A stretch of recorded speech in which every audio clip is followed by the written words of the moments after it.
শবে বরাতে মূলত কি কি আমল আছে? শবে বরাতে কি কি আমল আছে ভাই? শবে বরাত উপলক্ষে ওই রাতে করার জন্য হাদিসে আলাদা করে এই আমল, এই নামাজ, এত সূরা, এতবার, এরকম কোনো কথা কোনো বিশুদ্ধ হাদিস দ্বারা প্রমাণিত না।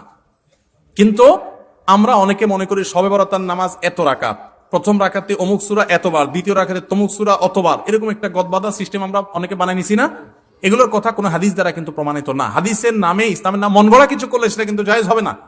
তাহলে আমি কি করতে পারি?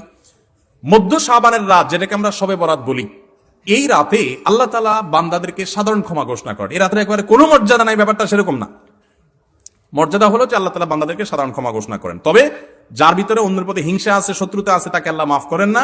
আর যে শিরকে লিপ্ত, আল্লাহ তাকে মাফ করেন না। আপনি মাজারে সিজদা করেন আর শবে বরাতে সারা রাত মসজিদে সিজদা করতেছেন আর কান্নাকাটি করতেছেন, লাভ নাই, কারণ আপনি শিরকে লিপ্ত। শবে বরাতের সাধারণ ক্ষমা বা মধ্য শাবানের রাতের সাধারণ ক্ষমার মধ্যে আপনি পড়বেন না। এই জন্য শবে বরাতে আল্লাহ তাআলা সাধারণ ক্ষমা যদি আপনি পেতে চান, তাহলে আপনার কি করতে হবে? আপনার নিজেকে শিরক থেকে মুক্ত করতে হবে। শত্রুতা বিদ্বেষ কারোর প্রতি রাখা যাবে না, সবাইকে মাফ করে দিতে হবে। আল্লাহ আমাদেরকে তৌফিক দান করুন।